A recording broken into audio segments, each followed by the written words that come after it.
Hello everyone. Today we are going to be talking about the books that I plan to read coming up in the month of May. So previously we've kind of done this in several different segments, talking about the books that I'm absolutely going to be reading, maybe, and then probably not getting to. And I've realized that I haven't gotten to really any of the books that I've said probably not. My predictions have been correct, making that segment irrelevant, a waste of everybody's time. So today we're just going to talk about 6 books.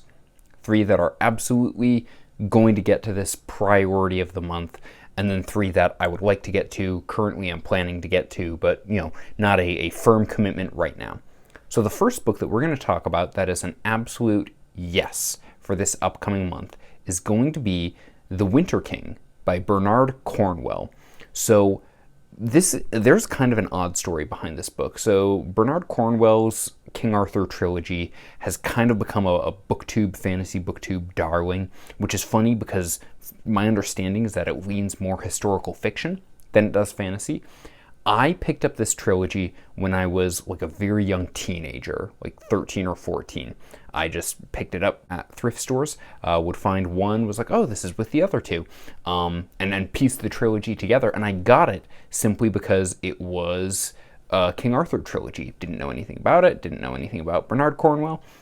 So I've had this on my radar for a while. I don't still have those original copies, but then, when I discovered BookTube, it's like, oh, lots of people are talking about this. A lot of people recommend it. And I'm a big fan of the King Arthur story. Once and Future King, I think, is probably one of the best, fantasy novels ever written.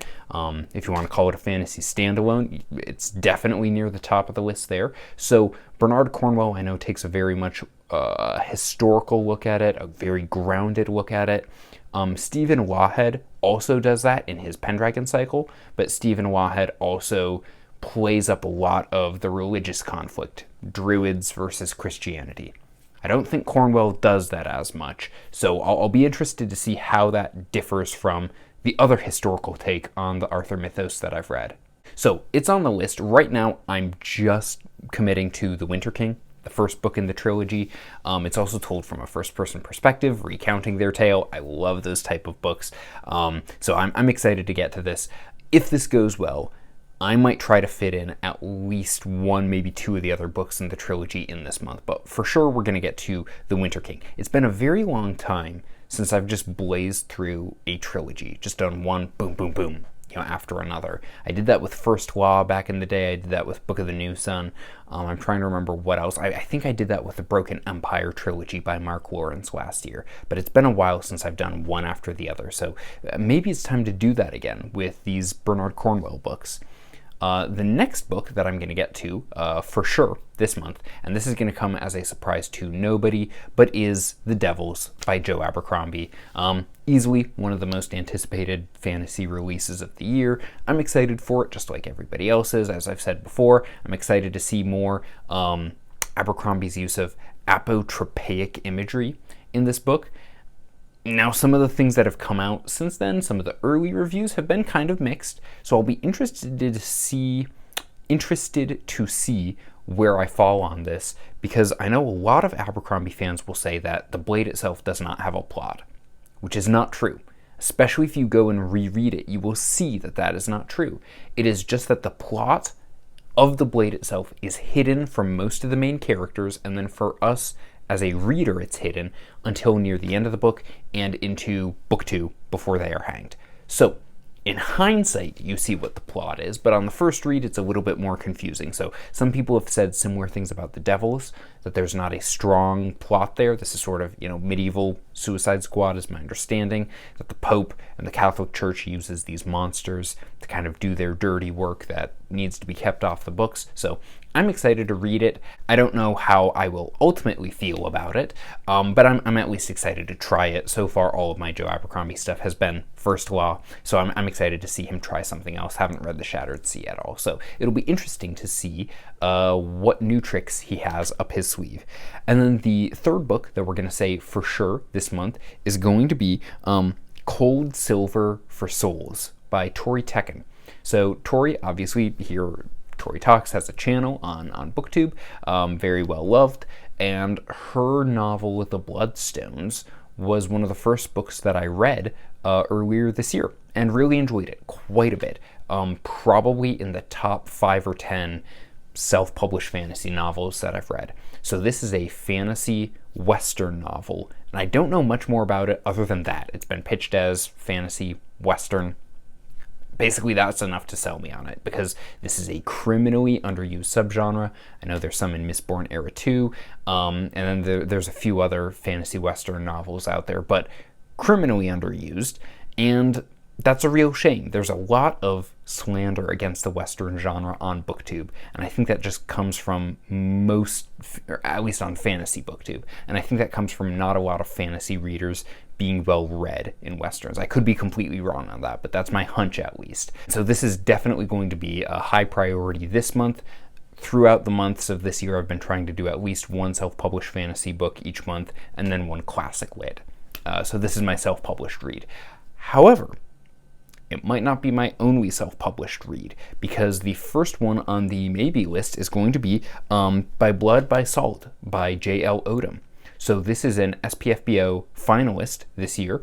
As of recording this video, the results haven't come out yet, so who knows if it wins or not, but I'm at least interested in reading it. Of all the SPFBO finalists, this one looked the most interesting. It is a Middle Eastern-inspired fantasy novel, which is interesting because I believe that J.L. Odom, in her author bio, it said that she served in the Marines for several years as an Arabic linguist.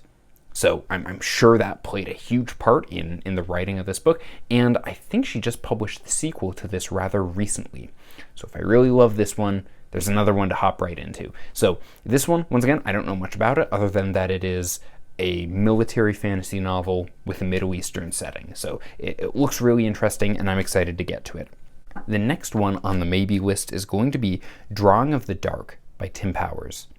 So Tim Powers has been one of the high priority authors for us to read, or for me to read this year. He sort of writes secret history, fantasy novels. And so, once again, I read one of his novels, The Stress of Her Regard, was one of the first books that I read this year, and is still probably in my top 10, maybe even my top 5 favorite books that I've read so far this year. And so I'm once again wanting to read more Tim Powers, read a book of his this last month, and wanted to keep that trend up. So Drawing of the Dark, I believe, is set during a siege in Venice, medieval siege of Venice, and then also pulls in elements of the Arthurian mythos. So we're going to have a King Arthur myth heavy month here coming up with this. And then I think, just with the title of The Drawing of the Dark, and my understanding is there's some element of brewery or the fate of the West being controlled by a certain brew that is done in a certain tavern. I don't know. Once again, sounds very weird, Tim Powers-y. Of the books of his that I've read, his concepts are stellar. Sometimes his plots can be a little bit convoluted or get a bit confusing, but his concepts and character work has always been A+. So I'm excited to get to The Drawing of the Dark. And then lastly, for the maybes, we're going to have City of Thieves by David Benioff. So famously, one of the lead writers on the Game of Thrones show, also wrote a novel about the siege in Stalingrad, I believe, where these 2 prisoners are commissioned by one of the officers that either they can have their freedom or get some extra privileges if they retrieve some eggs in the Battle of Stalingrad for the officer's daughter's wedding that's coming up. And this book came highly praised by John over at Talking Story, and I've seen this book around and just never picked it up because I was like, well, it's the Benioff guy, I don't know about that, but I've heard nothing but the highest of praise for this. I also think Britton really enjoyed this book as well, Britton from Some Okie Dude, so I'm interested in reading it, and it's not very long. I am interested in, and here we're just going to talk a little bit about the upcoming year with the Bernard Cornwell and then the Benioff book. I'm wanting to read more historical fiction. I have not read, I've always liked the stuff that I've read, but I haven't read as much as I should, and certainly not a lot recently. And I want to read some of the big hitters. So Pillars of the Earth is something that's been really interesting to me for a while, by Ken Follett. But then also there's a historical fiction novel about Michelangelo called The Agony and the Ecstasy, which was made into a movie with Charlton Heston and Rex Harrison back in the day. that looks really interesting. And then, I mentioned it in one of my earlier TBRs, but I have that big Aztec historical fiction book by Gary Jennings. And I actually, just today, I might do my first ever book haul video, but just got The Journeyer by Gary Jennings, which is his Marco Polo novel. Once again, I mean, it's like half the length of the Bible, but, historical fiction about Marco Polo. I mean, sign me up. That sounds really, really interesting. I basically have a kindergartner's level of history knowledge about Marco Polo, so I've got that as well. So between Bernard Cornwell and then the Benioff book, and then hopefully some more coming up here. But yeah, if you have historical fiction recommendations of books that you've really loved, I mean, drop them in the comments. I'm definitely interested in some recommendations here. So anyway, guys, those 6 are the next immediate plans for the month. I've read a few David Dalglish books recently. Those have all been good, so I might be reading another one of his this month, but didn't want to commit to it on the list. And then also I might be continuing on with Book of the Long Sun by Gene Wolfe, because I'm 2 books into that. Don't want to put too much space in between the reading of those, so yeah, that might be coming up as well. So anyway, guys, that is my potential plans as of right now. I'm also considering, right now I've been doing sort of one big video at the end of the month going over all of the books that I've read, and those get long, very long. And I feel like it would be better for everyone if I maybe did it bi-weekly. So let me know what you think of that. If I split it up and do like every 2 weeks, kind of wrap up what I've read for the last 2 weeks. Maybe instead of having, because I think my last one was like 50 minutes long or something. That's ridiculous. So maybe have like 2 20-minute videos rather than a 40 or 50-minute video. So anyway, all that rambling aside, thank you so much for watching today. Until I see you next time, take care.